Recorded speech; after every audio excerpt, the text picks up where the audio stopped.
and welcome to Sunday 6-1. The headlines. Israeli ministers threaten to resign if Gaza peace plan goes ahead, but White House says if Hamas accepts the deal, it expects Israel to do the same. Gardaí and County Monaghan are investigating after a man's body was found at a property in Clonus last night.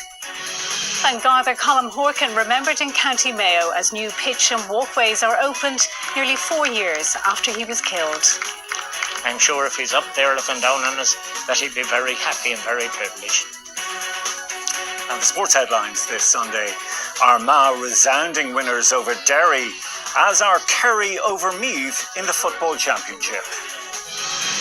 And joy for Irish boxers as 4 more qualify for the Olympic Games in Paris.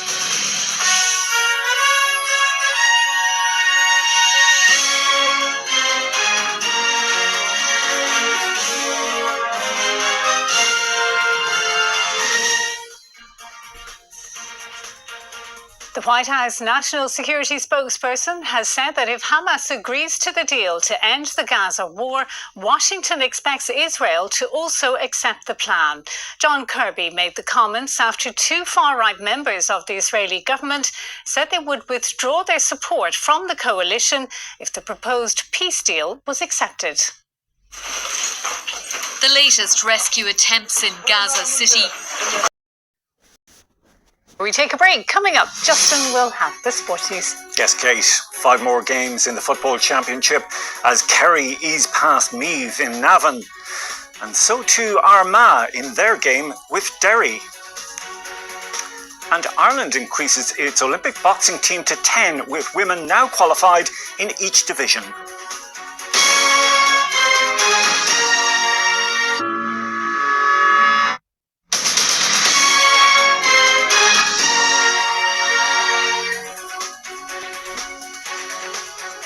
Welcome back. Almost 25,000 women took to the streets of Dublin this afternoon for the VHI Women's Mini Marathon. The 10-kilometre road race is Ireland's biggest one-day charity event, with organisers saying this year's race has raised almost €7 million for charity. 3, 2, 1, go! The VHI Women's Mini Marathon was back up and running today.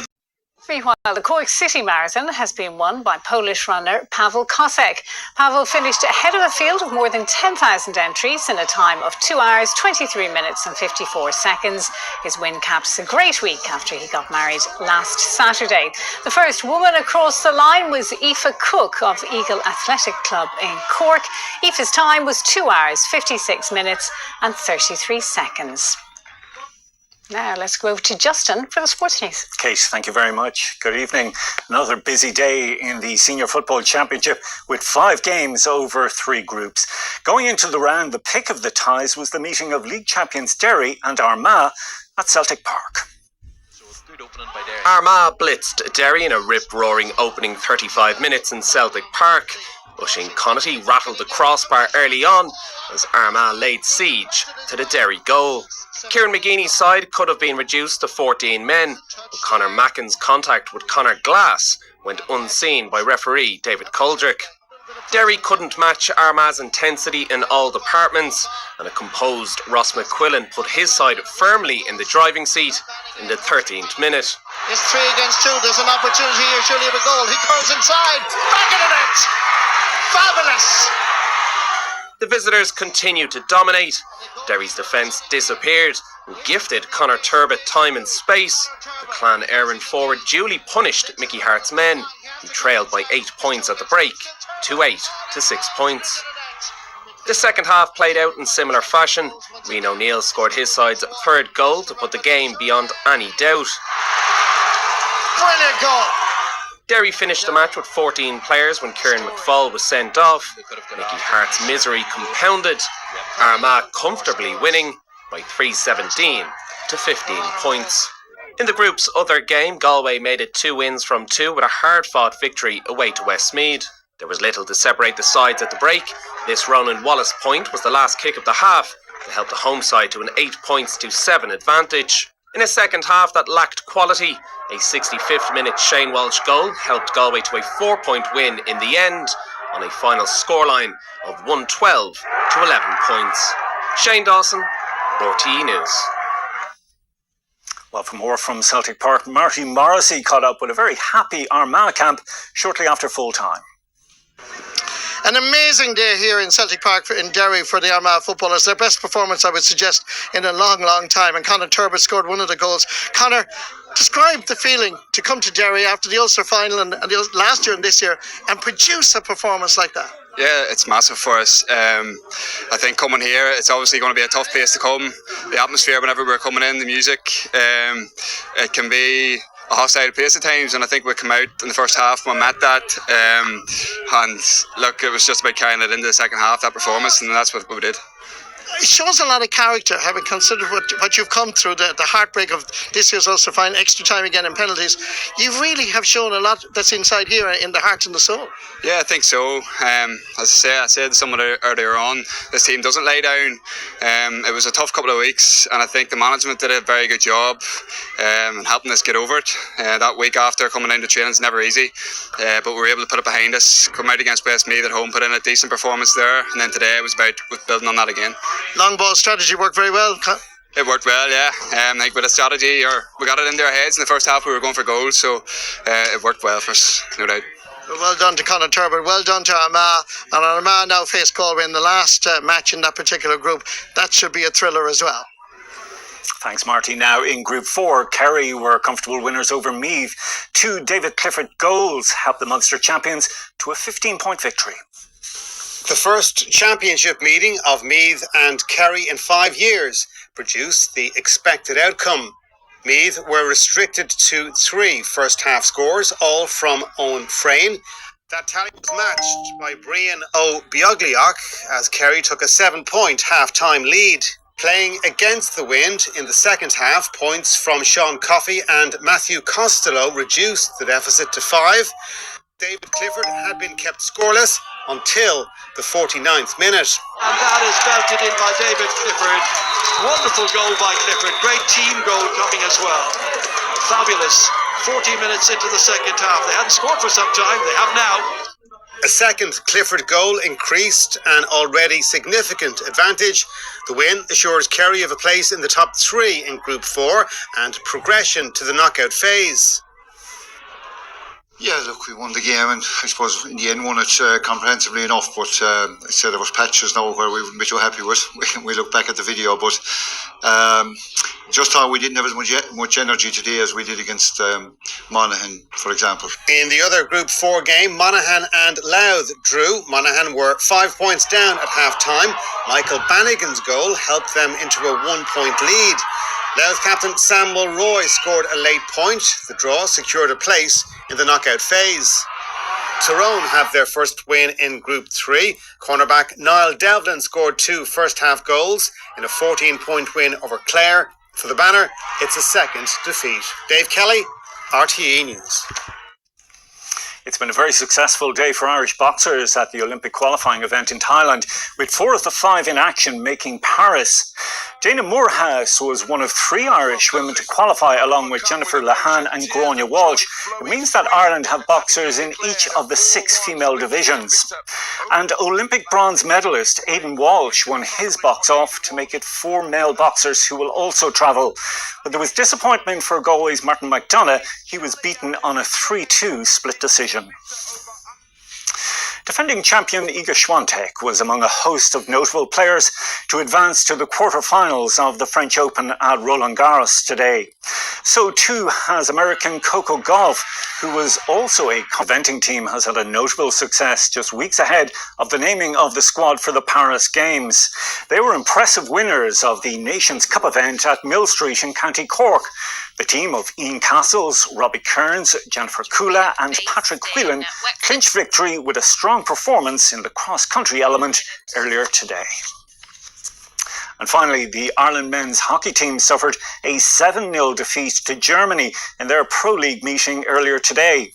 Current World Cup holders Germany easily dispatched Ireland, who sit bottom of the league table with 2 wins from 14 matches. Ireland faced the same opposition in their second last Pro League match on Wednesday. And that is the sport so far this Sunday, so it's back over to Kate.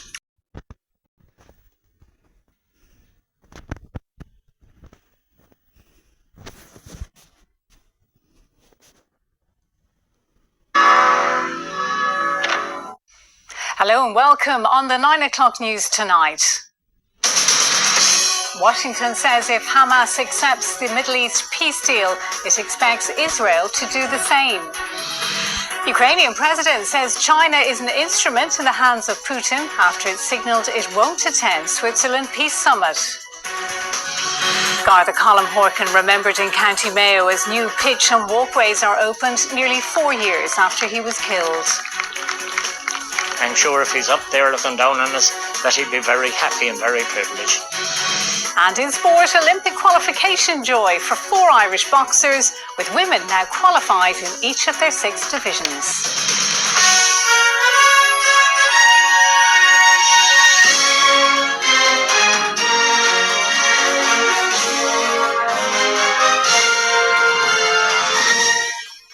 Washington says it expects the Israeli government to accept the most recent Gaza peace proposal if militant group Hamas also accepts the plan. White House National Security spokesperson John Kirby made the comments after 2 far-right members of the Israeli government said they would withdraw their support from the coalition. Awards are announced in November. Pascal Sheehy, RTE News, Fermoy, County Cork. Still to come, almost 25,000 crossed the finish line in the VHI Women's Mini Marathon. But first, let's go to Justin for the sports news. Kate, thank you. Good evening. Armagh have produced a real eye-catching performance in seeing off Derry by 11 points today. Their win came in one of 5 matches in the championship over 3 groups. A rip-roaring first half in Celtic Park saw Armagh dominate Derry in all departments. Oisín Connaughty rattled the crossbar early on as Armagh laid siege to the Derry goal. Derry couldn't match Armagh's intensity across the pitch, and a composed Ross McQuillan ensured his side were in firm control of this all-Ulster clash. It's 3 against 2. There's an opportunity here, surely of a goal. He curls inside. Back in the net. Fabulous. The visitors continued to dictate play. Derry's defence disappeared. Armagh flooded forward, and Conor Turbett punished Mickey Hart's men, who trailed by 8 at the break, 2-8 to 6 points. The second half played out in similar fashion. Rian O'Neill scored his side's 3rd goal to put the game beyond any doubt. This to wrap it up, surely! Brilliant goal! Derry finished the match with 14 players when Kieran McFall, who was already booked, was sent off after receiving a black card for a cynical pull-down. Mickey Hart's misery compounded. Armagh comfortable winners, 3-17 to 15 points. In the group's other game, Galway made it 2 wins from 2 with a hard-fought victory away to Westmeath. There was little to separate the sides at the break. This Ronan Wallace point helped the home team to an 8 points to 7 advantage. In a second half that lacked quality, a 65th minute Shane Walsh goal helped Galway to a 4-point win in the end on a final scoreline of 112 to 11 points. Westmeath face Derry in a make-or-break clash next week, while Galway and Armagh square off with the winners' guaranteed top spot in the group. Shane Dawson, RTE News. Now, 2 David Clifford goals helped Kerry to a comfortable win over Meath. With a game to spare, the Munster champions are now into the knockout phase. It wasn't a vintage Kerry performance, but that was not required. The first championship meeting of the side since 2019 resulted in the expected outcome. On the back of a first championship defeat to Louth in 49 years, Meath only managed 3 first-half scores, all from Owen Frayne. At half-time, Kerry were in control with a 7-point advantage. That was down to 5 before the first of 2 David Clifford goals. Tom O'Sullivan looking to add to his scores tally, and that is belted in by David Clifford. Wonderful goal by Clifford. Great team goal coming as well. Fabulous. 40 minutes into the second half. They hadn't scored for some time. They have now. A second Clifford goal helps Kerry to a comfortable 15-point winning margin. I just thought we were a little bit off it as regards energy, and coming up towards the end of the first half, I thought we made a bit more contact with them in the middle third of the pitch than we didn't have when they had the ball, and got a few good turnovers. But I think the last 15 minutes maybe camouflaged the fact that it was an average enough performance by us. Kerry's final Group 4 game will be at home to Louth. Gerard Brennan's side drew with Monaghan in Clones Micheál Bannigan's goal was part of a significant Monaghan second half revival. With the pressure on, Sam Mulroy scored a late point for Louth. The draw also guarantees progression to the knockout phase. In Division 3, Tyrone have their first win. Niall Devlin scored 2 first-half goals in a 14-point victory over Clare. Dave Kelly, RTE News. It's been a very successful day for Irish boxers at the Olympic qualifying event in Thailand, with 4 of the 5 in action making Paris. Dana Moorhouse was one of 3 women to qualify, along with Jennifer Lehane and Gráinne Walsh. It means that Ireland now have boxers in each of the 6 female divisions. And Olympic bronze medalist Aidan Walsh won his box off to make it 4 male boxers who will travel. But there was disappointment for Galway's Martin McDonagh. He was beaten on a split decision 3-2. Rory McIlroy is still very much in contention to win his 3rd Canadian Open title. He's 4 under par for his round, 11 under overall. That's 3 shots behind the leader, Robert McIntyre. Shane Lowry finished 4 under. Defending champion Iga Swiatek, who was one of a notable number of players to advance to the quarterfinals of the French Open at Roland Garros. So too, some excellent performances this evening at the Diamond League meeting in Stockholm. Luke McCann ran a personal best in finishing 2nd in the 1500 metres. The Dublin man's time of 3:33.66 was just outside the automatic Olympic qualification time, but it's expected he'll make the games with his world ranking. Wexford's Sophie Becker was 3rd in the 400 metres, clocking 52.17. Now, Ireland's eventing team has also had a notable success just weeks ahead of naming the squad for the Paris Games. They were impressive winners of the Nations Cup event at Mill Street in County Cork today. The team of Ian Castles, Robbie Kearns, Jennifer Kula and Patrick Whelan clinched victory with a strong performance in the cross-country element earlier today. And finally, some sad news to end tonight. Rob Burrow, the former rugby league player and campaigner, has died after a long battle with motor neuron disease. He was 41. And that is a sport this Sunday, so it's back over to Kate. Thanks, Justin.